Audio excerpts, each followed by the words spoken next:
Good evening and welcome to round one of the Season 5 European Sprint Series brought to you live on the Total Simsport YouTube channel. My name is Sebastian Boscher-Williams and joining me today is Martin Jacobson. After last season's Epic Championship, we here at Total Simsport wanted to bring you the broadcast bit once again for another season, which will be every Thursday night. And tonight, we start here at the Red Bull Ring with a track length of 2.68 miles or 4.31 kilometers big, one of the shortest Grade 1 circuits. We are certainly in for a real treat of racing tonight. Of course, in 2020, the Red Bull Ring became the first circuit ever to hold back-to-back rounds of Formula One due to the global COVID pandemic. But tonight, instead of Formula One, we're hosting LMP1s, LMP2s, and GTEs. Without further ado, let me introduce to you my co-commentator for tonight, Martin Jacobson. Good evening, Martin. Of course, this is your first commentary gig with Total Simsport, so welcome. And yeah, how are you? Thank you, Sebastian. I am very happy to be here by your side tonight. As you mentioned, my first time with Total Simsport, and it will be great to start it off with a new season of European Sprint Series here at Red Bull Ring. It will be. Now, Martin, with the success of last season, we've decided to, of course, bring back the racing again every Thursday night. So just for the new viewers and maybe some of the veterans that have forgotten in the crazy week 13 that we had, what can you tell us about this series? Well, Seb, the European Sprint Series here at iRacing, sponsored by Pure Driving School, is one of iRacing's most popular series. With 12 weeks of multi-class racing, starting off here at Red Bull Ring, it takes us to a lot of very known circuits, which starting here as well, as I said, at the Red Bull Ring. But we also go to tracks like Circuit de la Sarthe, which is the 24 hours of Le Mans circuit. It also takes us to the very tricky but also very nice Road America, and to a beautiful Spa-Francorchamps, and my favorite, Sebring International, just to name a few. As mentioned, we will go multi-class racing tonight. The fastest of the bunch tonight is the LMP1s, with the Porsche 919 and the Audi R18. The Porsche with a maximum power of 500 horsepower, with a slightly bit more hybrid boost, however slightly less engine power compared to the Audi R18. That has a max power of 503 horsepower. Followed is the middle class of the P2s. It's the only class tonight which has the same car, and that's the Dallara P217. With roaring 4.2-liter V8 engines, this has become one of the more popular classes in the European Sprint Series and iRacing as of lately. Coming from that class, which only has one car, we're coming to the class with the biggest selection of cars, the GTE class. In the GT class, drivers can choose between the Ford GTE, the Ferrari 488, Porsche 911 RSR, BMW M8, and the Corvette C8R. All these GT cars handles very differently and have different strengths and weaknesses, but trying to get these cars as close as possible, because of course they're different cars, they will handle differently. They have BOP, or balance of performance. This is implemented in real life by adjusting weight and power levels, where power levels are actually adjusted by restricting the air restrictor or limiting the turbo on the cars. In iRacing, last season, we saw the Porsche being one of the more chosen and more driven cars. It was very well rounded on all the tracks and seemed to be a little bit faster, very closely matched with the Corvette. However, both the BMW and Ferrari were quicker on the straights, something we have plenty of here at Red Bull Ring, so that might be a strength for them. All in all though, here at iRacing, it's been very close, and it all come down to the drivers in the end. With these classes, it creates a very nice mix with track battles and very high traffic management, creating a spectacular series of events. It certainly does, Martin. Yes, I was very interested in your BOP, your very technical BOP guide, so thank you very much for that. Just want to remind everybody of the schedule for this season. Of course, 12 weeks of racing. So today, of course, we're here at the Red Bull Ring. The 23rd of December, it's the turn of everybody's favourite racetrack, Le Mans, as you mentioned Martin. On the 30th of December, we are racing at Road Atlanta. Of course, that rounds out December. And then we're scarily already into the new year. The 6th of this January, even, it's the Daytona Road Course. The 13th is the newly scanned Watkins Glen Circuit. The 20th of January hosts the famous Spa-Francorchamps.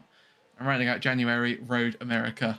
And that will be on the 27th of January. Into February, the 3rd of February will be at Suzuka. The 10th, we're at one of my personal favourite tracks, Silverstone.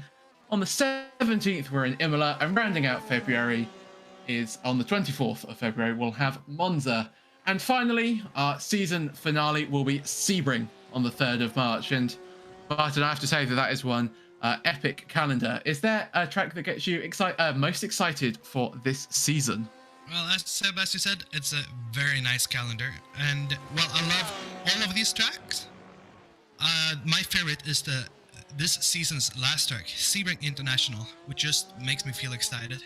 It's always, at least for me, creating very exciting races with very close on-track battles. While it's a very tight track with tricky corners such as the first corner or Sunset Bend, it also has open, wide corners as well with very nice overtaking opportunities. And I can't wait until we get there.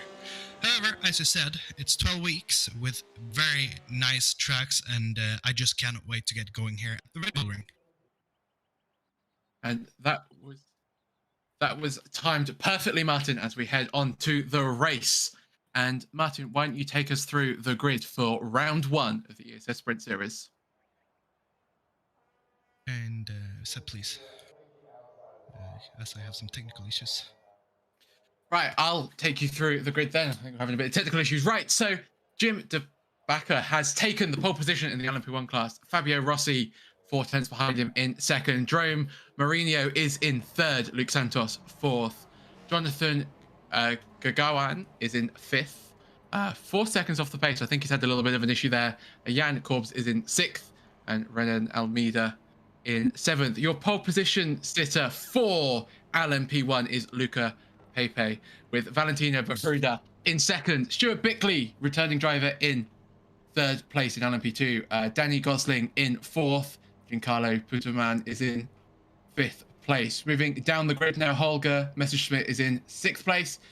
Jude Bromeister is seventh. Richard Sminer in eighth, and Nathan Block in ninth. In your GTE class, Anton Verdorev has taken pole position with Jerome Jarvet in second. Moritz Franzen is in third. Andrea Montedero in fourth. Eric Van Spijker in fifth. Alistair Cooper in sixth. Ada Van Dijk in seventh. Jose Valerino is in eighth. Moving down the grid, we have Gerardo Manna, David Hazel, Xavier Bonelea, Luca Benicia, Ruben Stegman, and Matthias Valny. And I do apologize for all of the names that I've gotten wrong there. Name pronunciation is not one of my strong suits, but what one of my strong suits is watching great racing, and I cannot wait for this race to get underway as the cars all grid before we start to follow the pace car. As the pace car pulls away, your LMP1 grid moves away with it, and we are about to get a great race underway. The battle for LMP1 will be hotly contested. There's I think I spy only one Porsche in the LMP1 class. So clearly the Audi favoured at this track at the moment, as we see the more of the spec series of the Dallara LMP2 coming behind. But we focus on Jonathan Guinan in the only Porsche at the moment, the number 30 car. We'll be watching out for him, see if he can make a good start. The Porsche is very good at starting with its little bit more hybrid boost. So it'll be all interested and all to play for as we head into turn one. The pace car is away, and that's a great start from Jim De Backer there, as he's just absolutely flowed off, and he has aced that start. So he is away, already a second gap to Fabio Rossi in second at the moment. It's all line of stern for the LMP1 car, so a very good restart from P1 there. So great start for him as we see the LMP2 field getting underway. A good start again for the leader there. A little bit more racing in the background at the moment. There's a spin as number 12 car went up the inside of the number 10 car, and the number 12 car did not hold his brakes there. So carnage at the start for the LMP2 field. Moving back towards the GTE field at the moment. Anton Verdurev has got away very nicely in his Porsche GTE. Moritz Franzen up to second, as we're now racing side by side with a Porsche and an LMP2. Didn't think I'd be seeing that so early on in this race. Up towards the hairpin of turn 3. Everybody's getting through nice and cleanly.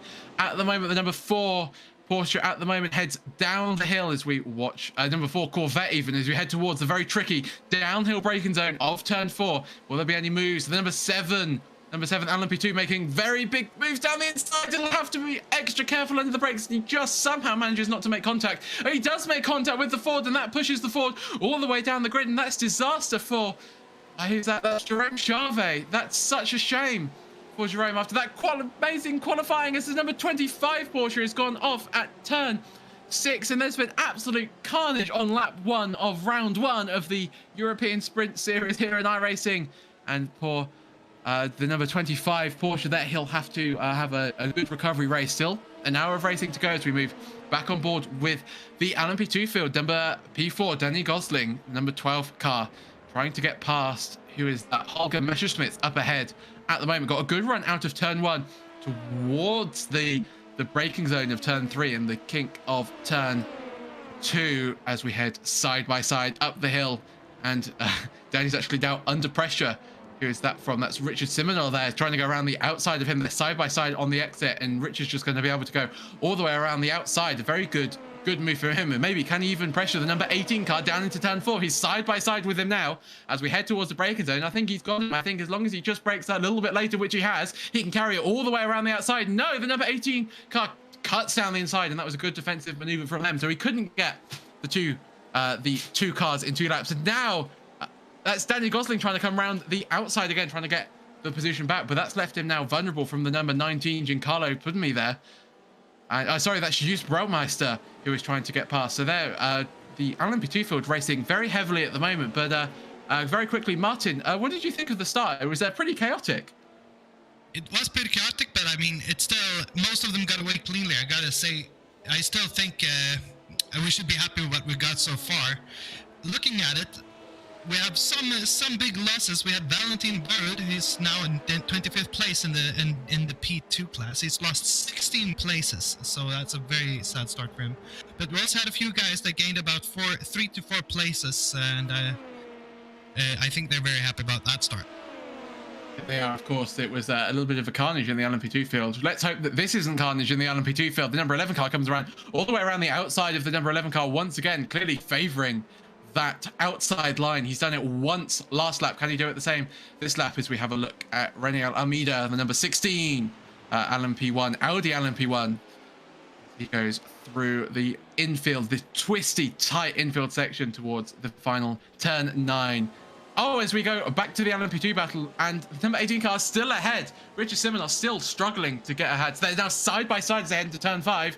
And that's a good move there from Richard up to P3, but I'm sure he won't be keeping P3 for long. This battle looks very, very intense at the moment. As again, come through the infield section.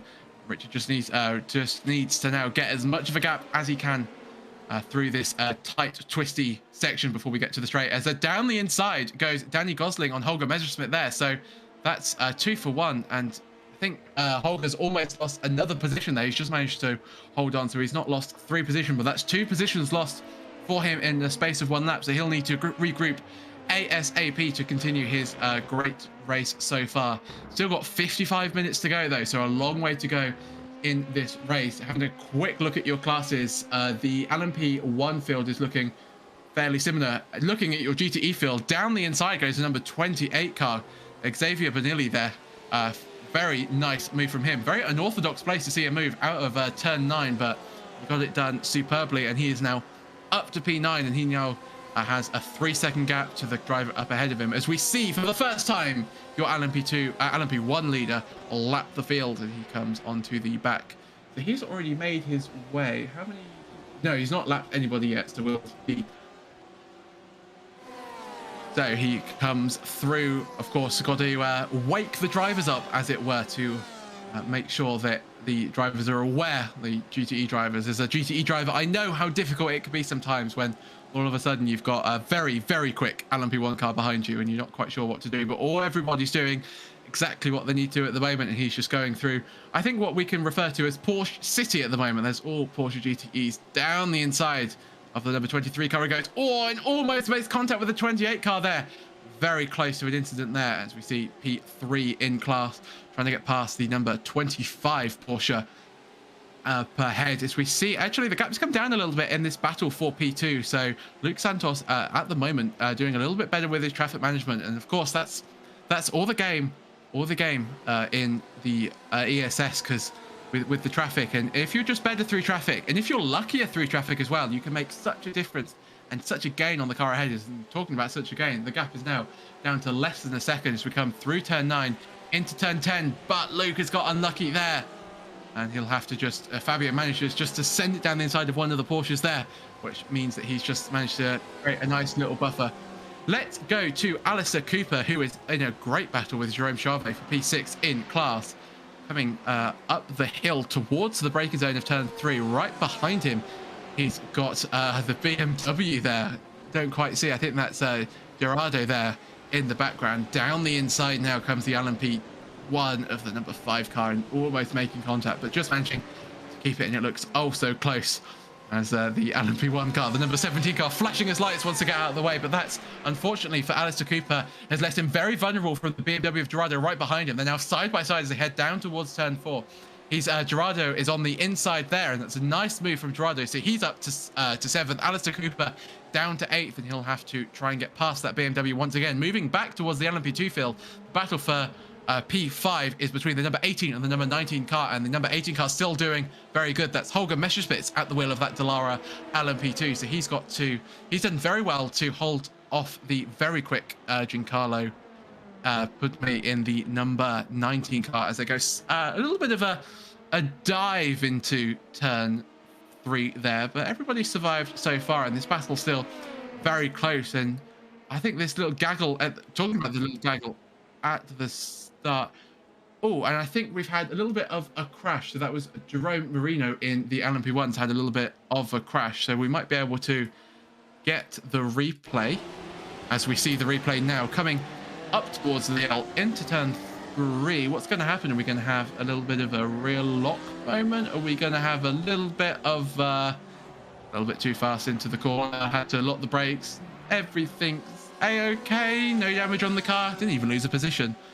I think the Porsche behind him though was a little bit upset with his redrawing there, so maybe there might be some words about that after the race. But anyways, we head back live on board as we so as we go back live, we see the battle again for P1 and 4. I think this is 5th and 6th. I'm also having a little bit of technical difficulties at the moment, so I do apologize if I'm well, we bring it up and look at these quick cars. The top speed, I've been looking at the top speeds a bit, and the two guys in front are topping at 285 and 290.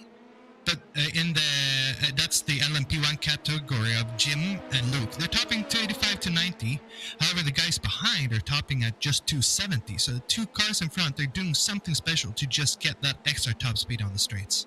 Oh, just to cut in there, Martin, the number 19 car goes around the outside of the 18 car, and that'll be a great move out of turn 4. They're now side by side into turn 6. The very hard left-hander, but the number 19 car, Jus Braumeister, gets through. So a great move from him. He is up to P5 in class, and he'll have to do great work to continue his position from there. Moving down the field at the moment, this is for 2nd place, number 4 Corvette down the inside of the number 21 Ford.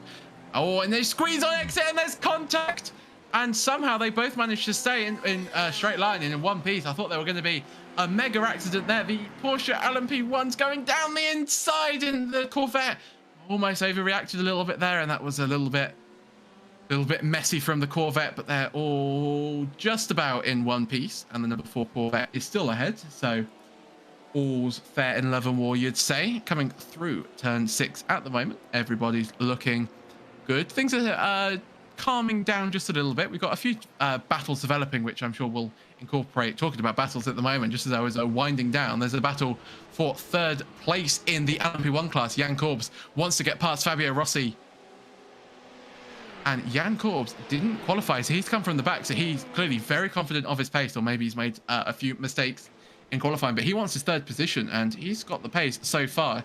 Had a little bit of a look into turn 3, but thought better off it, maybe to get the run out into turn 4. We head down the hill, and you can see P2 up ahead. So I think Jacobson, if he can make this move quickly, he's got a real good chance at a P2 and maybe even a win, although the gap is up to almost 11 seconds now. Jim Devacqua is having...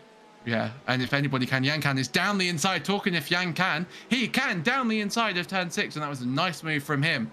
So he is up to third and hot on the heels now, or needs to be hot on the heels of Luke Santos in second through the infield section. I love watching these LMP1 cars just push to the absolute limit through this section into the braking zone of turn 9, and Yan has already made about 6/10 gap as we head back towards this battle for second in class. Number 21 Ford still on the back of that Corvette, still wanting pass, and I'm sure he'll feel a little aggrieved at that move that happened at turn 3. Has a little bit of a look into 6, but thinks better off it.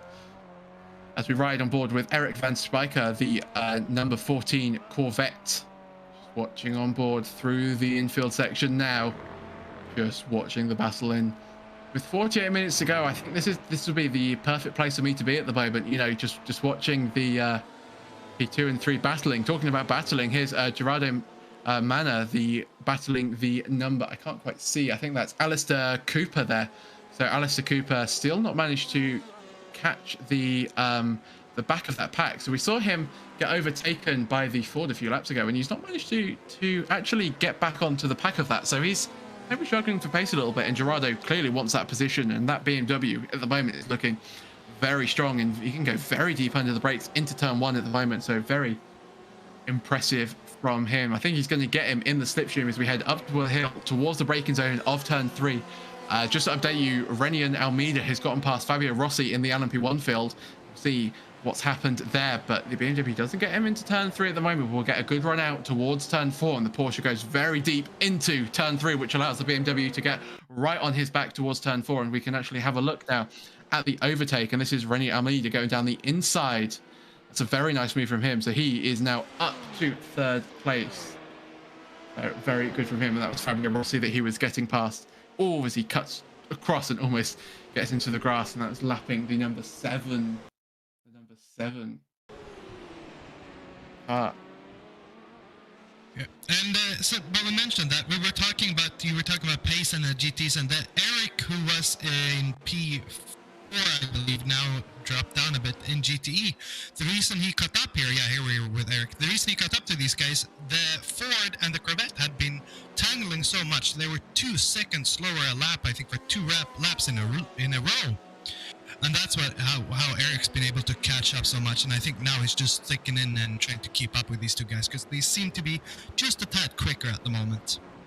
Just a tad, certainly, as we come through turn 1, and the battle is really heating up here for P2 in the GTE class. Still got 46 minutes left of racing, so all to play for. Still got a pit stop to go, of course. So a lot can happen in 46 minutes. Down the inside, or has a little bit of a look. No, he's side by side. Down the inside goes the number 21. So Moritz Franzen up to P2 now. He wants that spot, and that's left the number 4 Corvette vulnerable to the number 14 Corvette. They're now side by side down the hill. They're going to make it 3 wide with an LMP2 at the moment, and there's an LMP1 as well. We've got all classes on the same port of track, and that's unfortunately for Eric just hampered his overtaking opportunity there. So he's had to back out of that move, and it was going to be 4 wide at one point.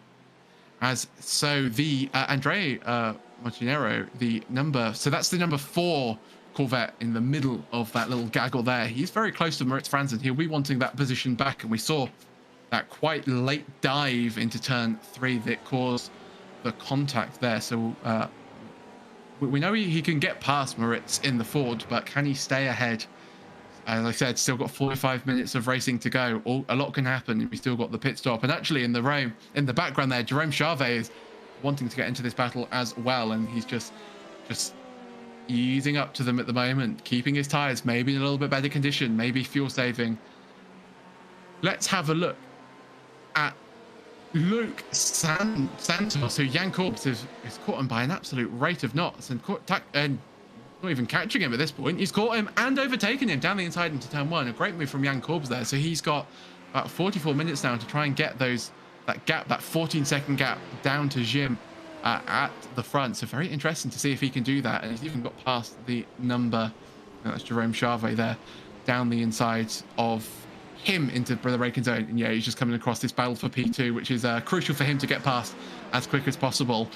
As a faster car, you never really want to get involved in the battles of the slower class. And the number 17 car there, oh, down the inside, there's going to be contact. Somehow they don't touch, but that's really hampered Moritz there. And that was so close, Martin. Yeah, I was really close. And that's something, as we mentioned before, with all these classes on the track, you got to just really carefully choose your moments to pass, because you can lose so much time, but you can also gain so much time if you manage the traffic properly.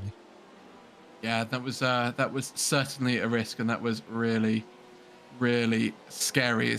See a little bit more laps traffic. That's LMP1, LMP2 getting past Luca back in the number 15 Porsche as we come through this infield. I really like this infield section. You really get to see the cars working at full speed and all the downforce. We head back towards the battle for second at the moment, actually third at the moment. So I think something's, yeah. We're gonna have a look at the replay, because Andre Montero has actually gotten past and built a 2-second gap. As you can see, the Corvette up ahead at the moment, so something major's happened there. So Moritz Franzen now on the back foot at the moment, and we can actually watch and see what's happened. Oh, a late dive from an LMP1 there, which has unfortunately caught out the Ford, and he's just had to go very deep under brakes, and that's allowed the Corvette to go through. And now the Corvette and Ford going to race side by side through this infield section. No, they're not. So that doesn't necessarily explain the 2-second gap, but it certainly explains how Andre managed to get past. Has he just got that much pace through the final 2 corners? We'll continue to watch on board. Actually, we'll go back live, as there's much more action going on the track, as we see an LMP2 very much trying to get past this battle. Try to... Yeah, all the cars are on top of each other at the moment. They are certainly very hectic, as we see Jerome Mourinho there going around the outside and having to going down the inside and having to duck to the outside to get past the number 19 LMP2 there. He's in 6th place at the moment, 7 seconds down from Fabio Rossi, so he needs a good recovery drive. Having a look at Gerardo Mana in the number 24 BMW, one of the, I think the only BMW actually of this split tonight. So he's holding the BMW flag and doing it proud at the moment. You see the Porsches go very wide through the final corner there. We have a look at Alistair Cooper now, 6/10 off Andre Gunzes in the number 2 Porsche. Let's have a look very quickly at Moritz Franzen in third, and the battle for third, in fact, is the number 14, Eric Van Spijker. Really wanted this position, moves to the inside as they come down towards turn 3. He's got the inside line here. It'll be a nice move for him, but he'll have to cover the exit, as the number 21 car will come back. He'll have a much better exit, which he has, and proved my point. They now come side by side as we ride on board with the Ford down towards the braking zone of turn 4. He's going to have to go all the long way around the outside if he wants to keep this position. He's going to stick it out, but the Corvette just manages to take the place. So it's not been a good few laps for Moritz Franzen, now down to P4. And and Charvet's actually caught up as well. So it's going to be a real battle. And Martin, I guess the question I want to pose to you is that it's so difficult as a driver, isn't it, when you've lost so many positions in a lap to really sort of refocus. It really is, and while this is a sprint race, it's still 1 hour long. You really got to keep that focus, keep that mindset on, because once you start losing it, it's really easy to just let it go, and it's so mental stressing, but mental fatiguing to do these races. And 1 hour, it can feel really, really long, but also really, really quick. So it all depends on how your mindset goes through these races. And for these guys that are battling right now, I just hope they keep it. As we see these 2 Porsches here, will they have a look? No, they won't. No, just managed to, Alistair Cooper there, just backed out. I think he wanted the slipstream down this long straight into turn 3, but he might even just wait to get the slipstream into turn 4 and do the move there, as we've seen quite a lot of action in turn 4 already during this race. And now going back to the battle for the Fords, this throwaway battle for P3 at the moment, and Moritz Franzen now on the attack into turn 4, and he's going to get past the Corvette, and Corvette's going to have to be very careful here, which he's not, and he's gone wide. He's going to go super wide, and he might even lose the position here to Jerome Charvet. So now side by side up towards turn 6. Oh, and the Porsche is on the grass, and he somehow managed not to hit anybody. And it seems like he just got a bit stressed there. He started flashing his lights. He really wanted to get past that traffic, and instead of being calm, you can see it here, flash his lights, and then he just tries to send it then, and that's where it ends up. I think he was surprised at how slow the Porsche, the Corvette was. Oh, and the LMP2 just gets spooked. Oh, Jonathan. Not his fault. He did everything he could there, but the LMP2 also had. So that's Valentin Baruda, the number 10 car, has had a spin, a sympathy spin, we'll call it. So not a great race from him. But back to the action. Jerome Charvet now wanting past Eric Van Spijker in the number 14 Corvette. Eric really lost out on that last lap with that mistake into turn 4 going extra deep. So really not a good race. But Martin, why don't you take us through the race order as it stands at the moment? Yes, and let's start from the top. We have Jim Debacker, who's actually have a 10-second gap out in front. So talking about mindsets, his mindset is probably really well, and he's probably feeling really happy right now. Followed by him is Jan Kurbs in second position, also in the Audi. And we have a lot of Audis here. Danny Thurpius and Luke Santos also running quite a nice race. They all have big, nice gaps there between them, 5, and then 3 seconds behind is Renan Almeida. And also just pulling along here, we'll see him managing his way through traffic very, very nicely. Behind him, another few seconds, actually, all the way down the road, we have Fabio Rossi. No traffic for him coming through the same corner, and I think these guys are just looking so solid right now on the track. Further down the road, Joao Marino down in P6 of the LMPs, and he's the last of the Audis because right behind him, Jonathan, as we saw earlier, in the Porsche. That's all for LMP1 class, but followed down P1 currently in the P2. Luca Pape looking solid with a 14-second gap. So both the leaders, LMP1 and LMP2, with big gaps. So 14 seconds behind Luca, we have Stuart Bickley down in second place and fighting all his life. It seems like he's just pushing the edge off the track, going as far as he can, but looking on rails. He has 3 seconds behind him and eking out the gap a little bit from Richard Simmer and down in P3. So that's the top 3 now in P2. After that, used Baumeister, sorry about that pronunciation, in P4. And he is actually, sorry about that, he's right behind P3 there. So he's pushing all he can. I think Richard there will do what he can to keep that gap to half a second. Further down the road, almost 2 seconds, Danny Gosling, and I think he's enjoying the battle, the view in front of him. After him, Holger Messerschmidt down in P6. But a clear track, and I think that's very good for him. He can have a calm race and just focus on himself. Far way down though, 18 seconds, Giancarlo Putame is struggling along, and I think he has not too much to worry about. He is sitting there all by himself. Down to the GTEs. P1 in GT, Anton Vetrudev. Also him with a very nice gap down to P2. It's 8 seconds to Andre Montenero. Andre there, as we've seen quite a fair bit of now, has starting to build a gap down to P3 of Moritz Franzen. Also car we recognize. As we see these GTers are now building more and more gaps. We have Jerome Sharvik closely followed by Eric Van Spijker, and these guys we've been seeing fighting a long time now, and it seems like it will not stop quite just yet. A little bit behind that, 5 seconds. Alistair Cooper pushing along with the Porsche. That's the second Porsche we had, the first one in P1 of course. Followed by Arda Gindis in P7. Down in P8, Gerardo Mana just following on and looking at this battle in front of him. Probably wants to get his nose up there as well. Bit further down the road though, we have Matthias Valle, also in a Porsche, and I think we have a lot of Porsches tonight. As we mentioned before, the BOP is a little bit favorable at the moment, I think.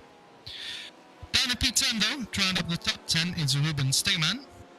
As he comes around the in section of the track, he is followed by Luca Baccini.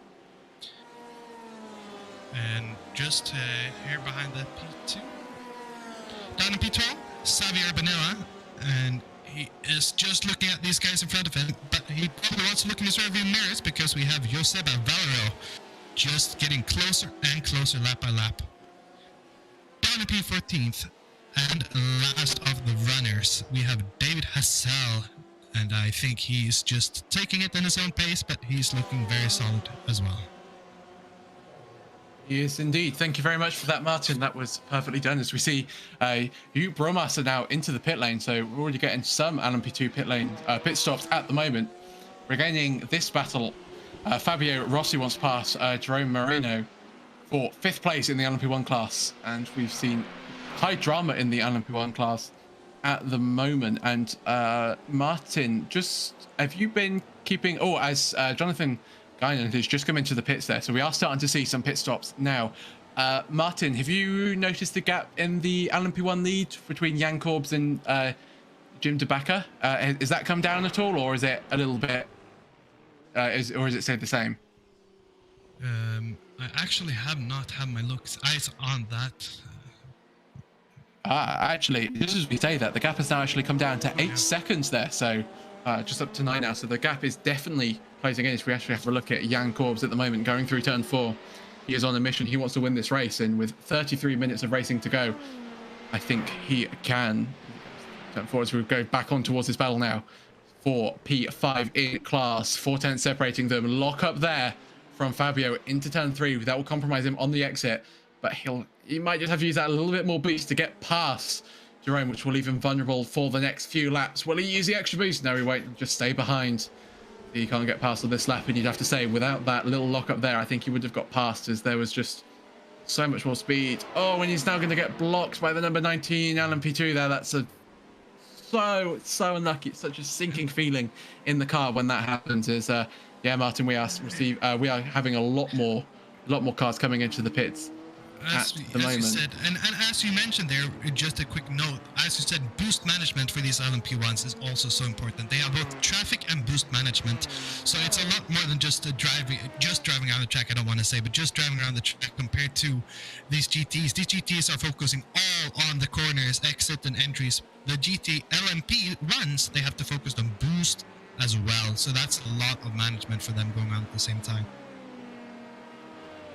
Jeez. So as there's a little bit of a lull in the racing, just as the pit stops start to happen, Martin, why don't you talk about our sponsor for today's race? I would love to. And as we see Eric Peter, the sponsor for today is Inside iRacing Podcast. It's the only podcast you need for all your iRacing news. Right now, we have episode 6 is out. This episode with Calvin and Mark interview with the William Esports superstar Josh Thompson. They delve into the life of being a pro driver and find that's actually better than we all thought. Check them out. You'll find the link below.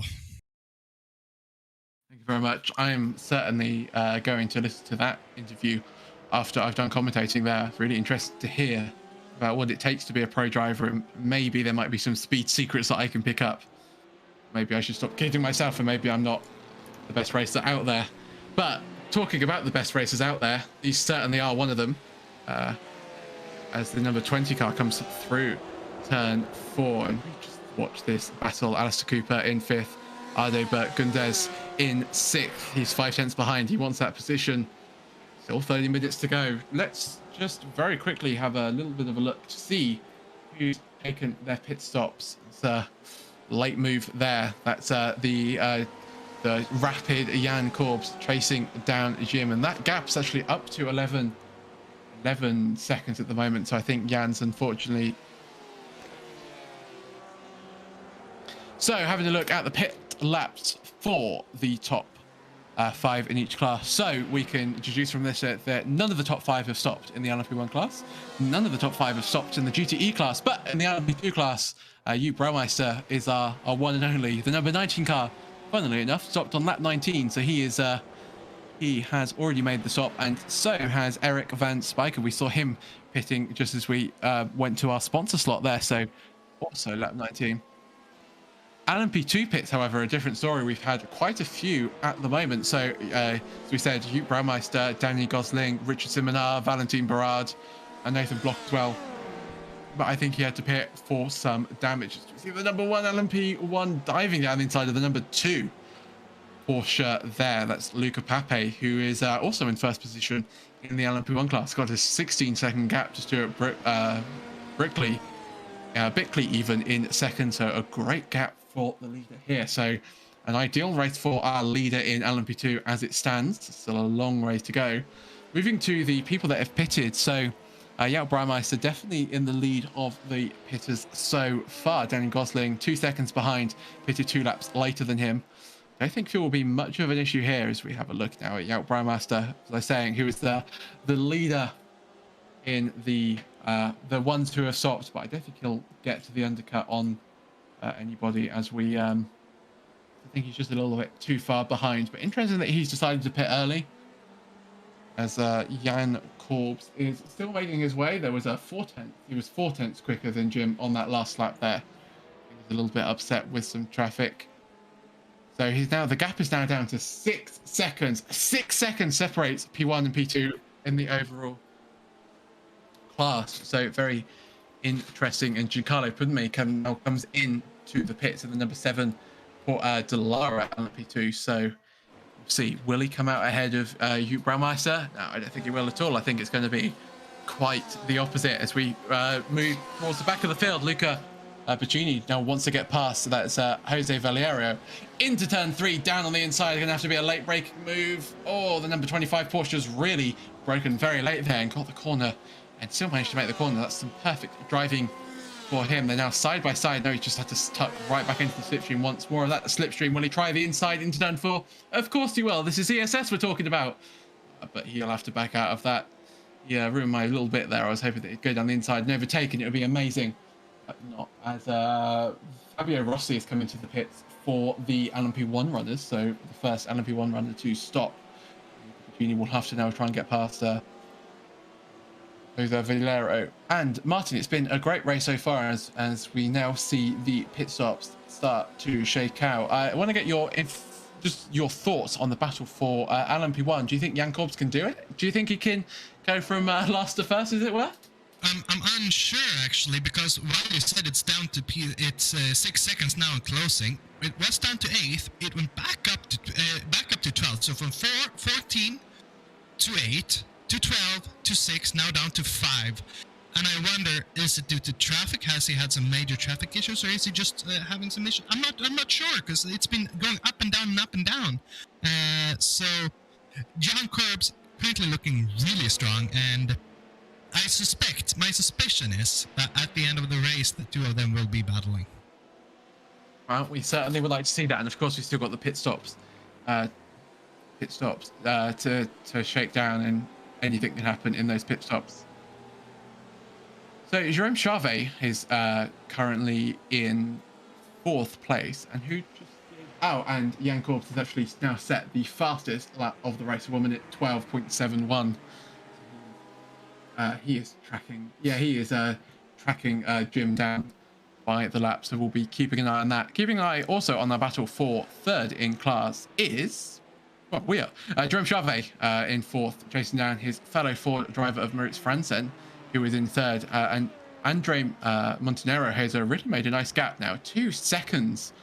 Of course, he was involved in this battle, and the other Corvette that was involved in this battle was Eric, who is of course pitted. He was the earliest pitter in the GTE class, so we'll see where he shakes out at the end of this stint, at the end of the pit stops, which I'm expecting to happen kind of soon. The LMP2 just getting past there, almost tagging the back of Franzen there, very close, but all good at the moment. You see the Corvette of Andre Montenero there, 2.5 seconds. So a great stint from him so far. We'll need to continue that through the pit stops and to the final phase of the race. And I always found with these cars, and I'm sure we'll see this play out, is that sometimes the car feels a little bit different as you come out of the pits, with the tyre temps being different and the high fuel load. So who can adjust to that better? Seb, sorry everyone, is to put my notes in, but Jan Korbs now in LMP1 is actually pitted. So that will start shaking things up, and maybe we'll see all of the LMP1s start pitting here within a few laps now. I think we will indeed. Jacobs comes out in P4 overall. So he is about 39 seconds off the lead. So we'll see who can take the lead, and can Jacobs get a quick out lap? I can't, unfortunately. He's just on the back, just right behind Regional Almeida. So that's really hurt his outlap chances at the moment. He'll have to go down the inside also of the number 11 LMP2, and that's exactly what you don't want on your outlap when you're racing for the lead. You don't want this extra traffic. You don't want to have to make more moves than's necessary, and this is a lap when you can really push, especially considering you've just come into the pits. You've got loads more hybrid as you've had to brake very hard into the pit lane, so you can't really use your hybrid that much. So it's just tantalizing. You can feel that the time is ebbing away. They're now side by side. Car up ahead, that's Arena now side by side with an LMP2. So he's now actually put an LMP2 between the two battling LMP1s. So it's just heartbreaking for him. You could just feel his frustration behind the wheel. It's held him absolutely right up. We go back on board with the battle for GTE, and this is the battle for 8th place. Luca Pacini down the inside once again into turn 3, and they've touched Martin, and unfortunately for him, and who was that? So that was the number. So that was yeah, yeah, exactly. That was down. You say about that was in the red Porsche here, as we will see again. We watch again, and Martin, what's your take on this? Let me have another look, and I'll tell you. And I feel it was a bit of opportunistic move there. I'm not sure if that move was actually on. So yeah, maybe a little send, too much of a send here as we see it one more time. Watch it. Yeah, so braking zone's about 100 meters there. Oh yeah, he's just let off the brakes, doesn't he? A little bit too much, and I think Joseba there was actually just a bit collected, and that's on Luca in my point of view. And you might be thinking that he lost a position there, but that the car that got through there was Eric Van Spijker, who of course is already pitted. So it's not like a position loss, but it's time lost, which is very frustrating. Back to the battle for P3 in class. Jerome Chave really wants to pass of Moritz again. He's getting fed up of the rear end of that Ford. It's a bit of a shame because he's got the same rear end on his car, but through turn 4, and it's amazing how equal they've been on lap times. Last lap they were separated by less than a tenth. So very interesting there. So we'll be seeing what can happen as we go through the midfield section. Martin, I love this section of the track. It's just so interesting. And why don't you talk us through a lap, Martin, of the battle, unless they come into the pits, of course, in which case that won't be so exciting. Yeah, as we see them here now coming up. As we do have one of them pit, so that is Jerome pitting and maybe trying to undercut Moritz here. So as we follow with Moritz over the start-finish straight, we come up, and I love this track because it has all these hard braking zones into turn 1. Really braking as late as you can, taking as wide as you can, but avoid that yellow curb there. He slightly touch it, and you don't want to get on top of it because that will scrape the underside of your car. Another straight. Great opportunities for drafting here into another hard braking right-hand corner. Moritz just not using the full extent of the track. There's these yellow curbs here as well, and they're really dangerous if you get them wrong. I know the GTs, they can put their wheels just on top of them a bit and use them, but dangerous. Here we see Moritz using all of the curb, coming into the infield section of the track, which is my favorite part of the track, with these sweeping corners, both left and right-handers. On to turn 7 here. You have to go as wide as you can to be able to cut in on the left side, coming back out on the right side. Really, you gotta say Moritz taking these lines very nicely.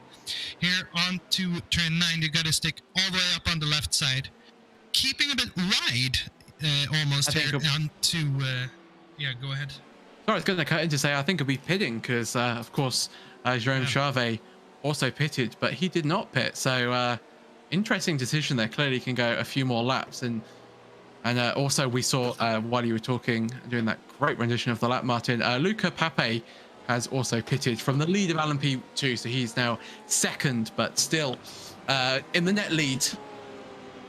Jan Korbs is also just at another fastest lap, a 10th quicker than he went before, so he is absolutely flying in third at the moment with everybody less to pit and only 20 seconds behind, so he currently has got the advantage in that battle. We just have a little bit of a breather at the moment on board with the number 25 car, who was of course involved in that incident at turn 3 a few laps ago, so he's certainly on a recovery drive. Mateus in the number 23 Porsche wants to get past. Who's that? David Hazel, number 27 Porsche again. As you Martin quite rightly mentioned, a lot of Porsches out today as Stuart Bickley now comes in to the lead, so Luca Pape will now retake the lead of the LMP2 field, and we see, can you Braumeister actually get ahead in that battle? We'll keep an eye on that as the laps develop. Actually having a look now at you, Braumeister, coming around the last couple of corners. Got a little bit of traffic from the Corvette up ahead, which might hamper him a little bit. Bickley is on the pit exit at the moment, and I think Messerschmitt as well will be out as well, so he is not past Bickley, but he might get past Messerschmitt. Yes, he will, quite convincingly actually, down towards the braking zone of turn 1, and that's a nice gap from Yout at the moment, so great strategy from him. So he is up to third. Danny Gosling as well has also got on past Holger Messerschmitt, so he's down to fifth with a lot of work to do in the final 80 minutes of this race. Having a look at our leader, and Martin, he surely must be pitting soon. It surely must. I'm just looking at the gap and I wonder, will he come out in first still? I'm very hesitant about it, but he will be having to push all of his life, as we see he do here, going almost a bit wide there. And I think Jim is just pushing for his life so he can keep this gap, but it is shrinking and shrinking and shrinking. It's a horrible feeling as a driver, knowing that the driver behind you is getting closer, as Luke Santos now comes into the pit, so that will release Jan Korbs again to maybe try and set an even faster lap time, if that's even possible around here. He is absolutely flying at the moment as we have a look at him coming down the straight. Will he set the fastest lap on this lap time? No, he will. So he's actually quite slow on that lap, so he's about a second off, so clearly got some traffic. Talking to traffic, he's got a little bit more on the pit exit there, but he's managed just to get past that very nicely. So everything's looking really good at the moment for our leaders, apart from Jim Tabaka, actually, who's maybe there's a 29 second gap now between the leaders. So let's move down to 25 seconds. So let's say a 26-second gap. So that's a pit stop will be more than that. So at the moment, Jan Korbs will be out ahead, and you can see that gap decreasing from 29 seconds to 25 seconds, and you can just see how much of a gap that he's taking out, and that's of course only over 3 laps. So Jan is absolutely pushing at the moment. A credible drive from him, as Jim again doesn't come into the pits at the end of the lap. He's surely got to be running out of fuel, as he certainly cannot do a full hour on a set of tank on a tank in one of these LMP1 cars. Coming through the final corner now, he's pushing so much, as Martin was saying. And Martin, why don't you talk us through this battle at the moment for P6 in GTE? Yeah, and as we're looking, we have Eric on the outside, and will he be able to take the most stick? I don't think so, as he goes a little bit wide and he goes over that curve. As I said, you don't really want to get over it, but they will go side by side, and I think just Eric won't be able to keep that position, as we have the LMP2 coming through as well. Almost contact. Sorry, Martin, to cut in there. There was almost contact between them. Eric's still trying to hang it around the outside. Oh my God, it's getting a bit crazy out of there, isn't it, Martin? Yeah, and I think that was very good defending. I think that was maybe Eric. I'm not sure if that was a move to be made, or if he should have just waited and maybe waited for a better opportunity, because that actually lost him a bit of time now. Did indeed, and that's the important. It's so important to know when you just need to back out of a move, as we have a look at a replay, and that's Drado letting past the car, so he's not letting anything go. Is this live or a replay? Oh, he's pulled off, so he's gone back to the pits and not come out since. So quite an interesting issue there. So I think he must have either had a hardware failure, as our LMP1 leader is now in the pits, and he's now on the pit exit, and Jan Korbs has taken the lead. Wow, that's a huge lead there for Jan Korbs. So a great a great race from him. Oh, a 3-second gap, 4-second gap. It will be by the time that they exit. So a great stint there from Jan, isn't it, Martin? Yeah, and I think that strategy played well into Jan's hand, both with traffic and probably a bit lighter on fuel there for a while as well. So very well done by Jan Curbs there for the strategy's choice. We will see what happens if can Jim, of course, he had that 11-second gap at one point. Can he overtake? As he's now actually got loads of traffic. You can just see the absolute carnage out on track at the moment. As we have now look, they're side by side, the number 14 car, and that's the Porsche he was racing. So that's Luca Pacini there. So Eric Van Spijker's gone around the outside of turn 5 into turn 6. Great move from him. And I think Luca is a little bit upset. And I think Luca has actually had a little bit of an issue there, as you see him going down the field as we ride on board with Jerome there. And let's have a look and see what's happened. I think this Porsche LMP1 is going to make contact with his GTE. Oh, squeezed at the apex. Oh, and that's such a shame. But he's held it. That again is Jonathan in the same corner as we saw before, and I wonder if he just struggles with the traffic in that specific corner, so it's just something he cannot get right, because that's 2 times now we've seen it. And yeah, I think Jonathan will have to have a look at that corner again and just see what he can do better next time around. We will. So the battle resumes in for the Corvette and the Fords. Eric Van Spijker, who is pitted on lap 19, and Jerome Charvet, who pitted on lap 26. Eric still ahead, but not by much. 5/10 separates P4 and 5 still with at least... Oh no, so P1 has pitted actually. Let me just see. I think is everybody in the GTE class pitted? So everyone has pitted, so battle has now resumed. So it's not worked out for Jerome Charvet at the moment, because Andre Montero was... he was right behind him, if you remember, a few laps ago. So that's really not worked out for Jerome pitting early. He's down in 5th and wants to get past Eric Van Spijker, who is 4th. And he pitted very early on lap 19, so it's also not really worked out for Eric, who was the Corvette that was involved in all of those battles. As you come through the infill section, turn 6 into turn 7, and Charvet managing to take a much wider line there indicates that he's got much more confidence in his car, although the Corvette is just that bit quicker, it seems. So maybe the Ford struggling with a little bit of corner pace down towards turn 9. This is now, of course, don't have to worry about anybody going into the pits anymore. Of course, Red Bull Ring, so scary with the pit lane here. It's so easy to come across a slow car pitching in the blind corner. It can be very messy, but everybody's avoided that so far. And I think we should also mention, as we see, that's just the LMP1 going down the inside. So Joop Brouwmeister now down the inside of a Porsche, trying to get past some more lap traffic, and it's so difficult in these LMP2 cars. Of course, you don't have the hybrid of the hybrid system that the LMP1 has. Talking of LMP1s, down the inside, I thought there was going to be a little bit of contact there, but they've just avoided that, and that's the number 26 car, I think that is. So, Martin, I just want to very quickly, as we actually, it's going to go to you, Martin, but unfortunately, we've got some battle out on the track. Jerome Charvet now trying to get past on Eric down the inside into turn 4. They're going to have to be very cautious, and Jerome does it, and that's a nice move from him. So he is up to 4th place and on his recovery drive, but an 8-second gap almost to P3, and that's really not worked out for him. Oh, Eric on the inside into turn 6, but just has to back out of that. That was a very late lunge there. But Martin, what I was going to say is we have to say Luca Pape, a 25-second gap. That's just been an incredible drive from him. Yeah, we haven't seen much of him, and I think he's just been doing his own race, been in his own mind, and just been pushing and pushing.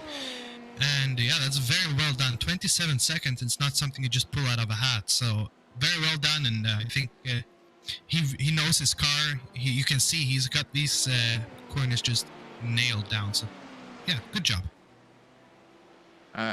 Excellent job indeed. And the second place man, Stuart Bickley, 27 seconds off, but he's also done a good job. He's got about an 8-second gap to Brouwmeister in 3rd. So he tucks behind the LMP1, wants all of that slipstream he can possibly muster. And the LMP2s are actually, they have a better internal combustion engine than the LMP1s. It's just the hybrid that's the difference and downforce. But yeah, so LMP2s are very tricky to pass, especially when you're out of hybrids. We have a look at a little bit of a replay here, Martin. I think there's been contact between these two. Ooh, as Oh, yeah, that's a shame. As that was Jerome just losing it a bit in mid-corner. And yeah, luckily no bigger calamities there between them. So, with less than 10 minutes to go, I just wish to remind everyone about today's sponsor, Inside iRacing Podcast. The only podcast you will need for all your iRacing news. At the moment, episode 6 is out, and this episode you have Calvin and Mark interview the William Esports superstar Josh Thompson. They delve into the life of being a pro driver and find out that it's actually better than we all thought. You can all check them out. You'll find the link below. And of course, all links are in the description of the YouTube video. And if you're watching later, you can listen to the podcast on your way to work tomorrow as well, as we have a look at the battle. That's Renan Almeida in 4th place, number 16 car being chased down by Jerome Marino in 5th. The number 29 car once past the number 16 car. And of course, we've seen battles up and down the field in LMP1 today. It's just been mega, hasn't it, Martin? With 8 minutes to go, got a little bit of time, but it's just been mega, hasn't it? It's been very well, and especially I enjoy, I was going to say, these GTEs. They've had very nice battles, and I think the best battles we've seen. More strategy plays in the LMP classes, and it is more pure racing in the GTE classes today. Certainly, it's been great racing up and down the field, and you're right, very clean. Jerome Marino now only 2 tenths behind his rival, Renny Almeida, at the moment. Very close, and there's a Porsche that's going to get in the way, and there's going to be contact, but they somehow managed all to survive that corner with no damage done. That was super close racing, and I'm sure there must have been some contact there. That's allowed the gap to extend to about 8 tenths of a second, but still very much within the slipstream effect. He goes very wide into turn 1, but he somehow managed to actually close the gap there. I thought he was going to lose time, but now 4 tenths, 3 tenths, and I think we're seeing a little bit of a difference in boost strategy, or maybe Rennie has a little bit of a slowdown, Martin. Yeah, I don't know. It seems like Jerome just have had so much more boost this past lap, and I wonder how we can have that much boost. I think maybe soon you will see Renan pulling away again, because yeah, that boost usage was immense last lap. Oh, and he's round. He saves it, but he's lost time. Wow. He's just pushing so hard right now. He is. Just dipped 2 wheels in the gravel, and the car just snapped on him. And if you're in a GTE, that's a sure one-way trip to the barrier there. I've done it many a time. But with the LMP1s, because they've got the boost system on the front wheels, you can just hit the boost button and it becomes a 4-wheel drive car, and you can just straighten the car and off you go. So lucky he was in an LMP2. Oh, very close between the number 11 car there. That was Simner there, almost down the hill. And Martin is just great racing out on track at the moment. And just talk us through from a driver's perspective at the moment. So you've got around 6.5 minutes to go. What are you thinking at this point? Are you thinking just let's try and make the moves now? There's nothing to lose. Yes and no. I mean, as you say, to finish first you have to finish. But I think for some of these guys, as we saw with the LMP1s, if you want to get the move done, now is the time to start to try, because you can no longer wait behind. You gotta get those moves done. If you feel quicker, go for it, is what I think they're thinking. But yeah, it's a risk every time you want to pass someone, and you'll have to just weigh the opponents and see, is it worth it or is it not worth it? Very interesting. Of course, iRating is up for offer, not like league racing when none of your iRating or safety rating gets affected. Of course, here it very much does. So you've always got to be thoughtful of that, especially around safety rating, as you can lose the right to race in the ESS series, and I'm sure nobody wants to do that, as it is such a great series to racing. Look in P1. Look at the times in P1. Has something happened? It just dropped down to a 3-second gap. It's been 3 seconds all the time. I think it's a little bit of a glitch with our timing tower, I think. Okay, because I've been up at 20 seconds for a long time. So sorry, very sorry about that. It just dropped for me. My apologies. Yeah. No, looking at the times, Jim actually was wow, he was almost a second quicker on that last lap, but keep an eye on that at the moment. So we actually now see the gaps that are back up to 4 seconds. Jan still very much there, very much racing and doing a very good job as it stands. Number 3 car and turn 1. Just love watching these LMP1s, and especially the Audis. And hearing that hybrid is so nostalgic for me. Jerome Mourinho also in one of the best cars on the service at the moment, chasing down another good car on the service, Renny Almeida, towards turn 6 as we watch the battle commence, coming through the infield section once again. Jerome trying to stay in the wheel tracks of his fellow opponent up ahead. Of course, he had that spin on the exit of turn 4, or spin, or moment, or stall point moment. We'll debate that after the race, as it looks like Giancarlo Padme has crashed. So unfortunate for him. Very unfortunate for him. And we can actually have a watch. The number 7 LMP2. Is he going to do the same thing that Giancarlo, Jerome did? Yeah, he's going to touch grass. Oh, he stuck it in reverse, managed to get going. Never like to see cars reversing close to the racing line, but no damage done there, and he's back to racing. And we see side by side, Martin. Why don't you talk us through this? Yeah, as Jerome goes up on the outside, we'll be able to make it stick. No, he won't, but look at this. I think we'll use all his boost in here now, trying to go for a move, but there's some defensive moves. Jerome now goes on the outside. He will get the move done, but will he be able to keep it on the outside as he makes the move stick? Very nice there by Jerome. Very nicely, but he touched the curb there. He's clobbering the curb as much as he could to try and get the car stopped, and there's contact! There's contact! That's unfortunate for Renyon there. He's actually made contact with a Porsche. Oh, and that's disappointment for him. The car doesn't look too damaged at the moment, and the number 1 car feels very aggrieved by that move. But oh my god, what drama, Martin, in the final 3 minutes of this race. We see that's Rennie now coming back down the field. He's having to pit. Such disaster for him. So he has got damage and he's had to come into the pits. Don't think I'll lose a position. There's a 2-lap gap to Fabio, but what a shame, Martin. Yeah, I wonder if he got some suspension damage there, because I know if you just touch your front wheels here, even if it was just a slight nudge, I know these LMP1s, they're so delicate, so might have had some slight suspension damage after that small contact with the Porsche. Very good point. Of course, suspension damage, but with how little's left to go in the race, wouldn't you try and carry it? Unless you had a black and orange flag, but he's back out again, so might have been a drive-through as well.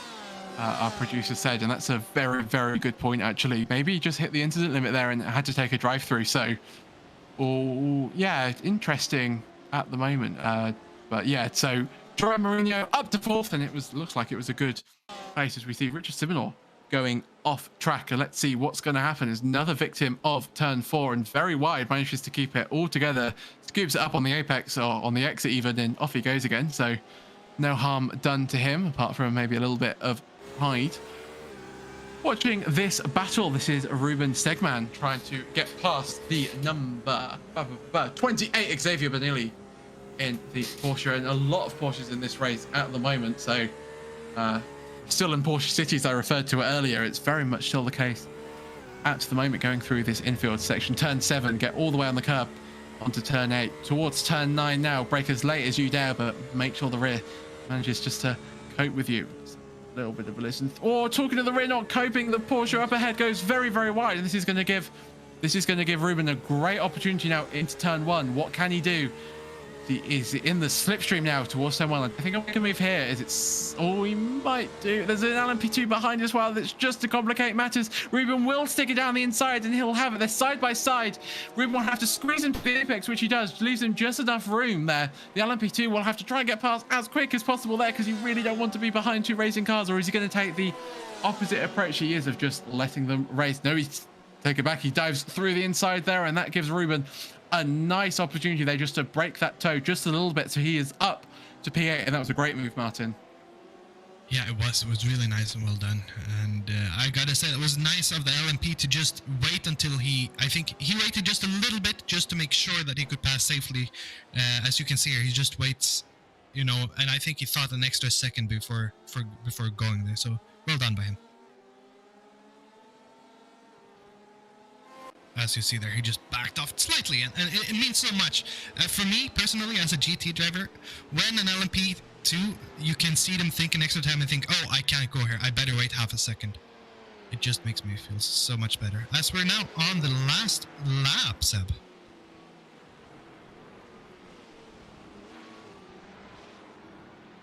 Yeah, So, around the last lap, it seems like we might have lost Seb here, so I will continue taking us through with our current overall leader and leader in LMP1, Jan Curbs, who's had such a splendid race with a tactical masterclass here. It has been indeed, Martin. Yes, I was having a little bit of a problem with my microphone, but we're back, and the white flag you're saying is flying, and Jan. Yeah. And that's what I was about to say, Seb. He didn't qualify, started from the back, and is now up with a 5-second gap to P2. He is indeed. It's been a great race from him, a really calm and measured race, and he fully deserves the top split win. Top split broadcasted win here tonight as he comes through the final corners, and I'm sure some of these cars up ahead would quite like just to get out of the way so it means they don't have to complete another lap. I used to do that. As it goes through the final corner, almost touches the Ford, so that with the Ford's final lap there, and Jan comes across the line to win a very, very convincing race win there. Very, very good race from Jan. Congratulations, Jan, for your race victory. We see Jim, commiserations to you, sir. You started on pole and you could have had the win, but unfortunately just that little bit just a little bit less quick than Jan today, but still a great result for him. Luca Pape now in the LMP2, still on his final lap up towards turn 3, and it's been a great race from him. The gap is now 34 seconds, Martin. I mean, that's a domination of a win, isn't it? Yeah, I think I can't find any other word for it. Domination is very much the word. It is indeed, as he comes now to the braking zone of turn 4, and he doesn't even really need to he doesn't need to do anything. He could probably stick it on the pit limiter and he'll still win. He comes through now. He just needs to really just ease it. So, I mean, I've done it, and it's so embarrassing when you've got such a big lead and you end up making a mistake. Actually, it doesn't even matter now, Stuart. Bickley has crossed the line. Full lap in front, you're right. So Stuart Bickley will now, he's really finished the race. So Luca Pape is your winner.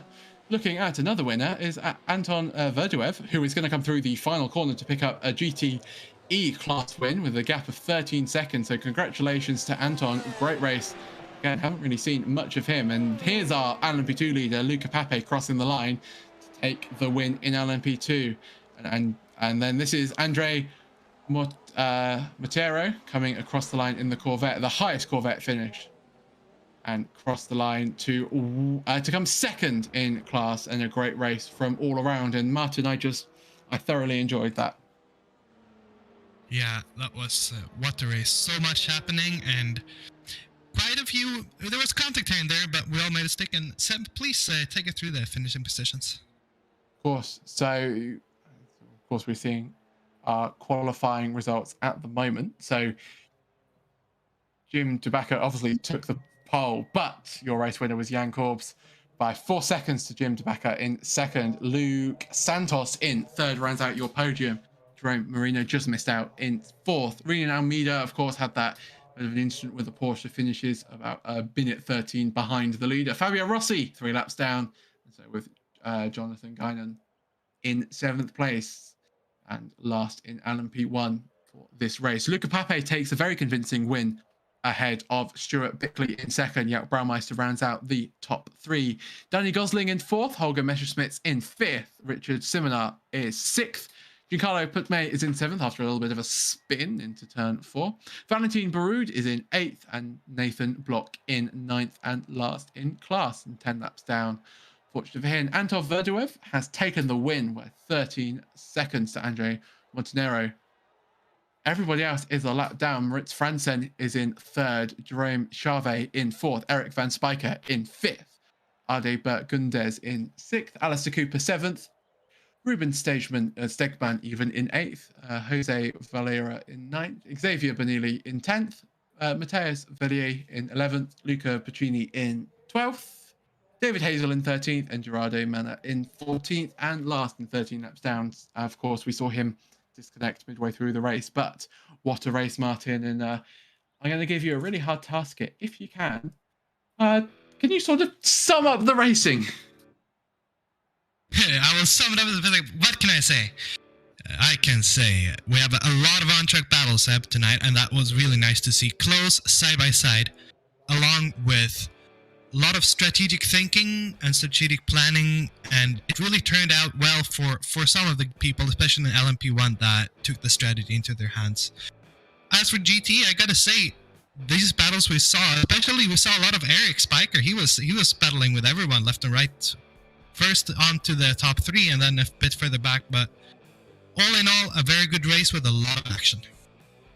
Very good race with a lot of action indeed, and congratulations to all of our race winners and everybody who's finished on the podium. And actually, everybody who finished Red Bull Ring is a very tricky track indeed, and I'm surprised to not see many incidents. I was expecting a little bit more incidents, but everybody survived. So that's your round 1 race from the Red Bull Ring today. Thank you very much to Martin, and thank you very much to Sean as well for manning the cameras and doing an excellent job as always. We will be back next Thursday for the return of ESS Live, and that will be from Le Mans, so join us there at 9 p.m. for the sprint race next week.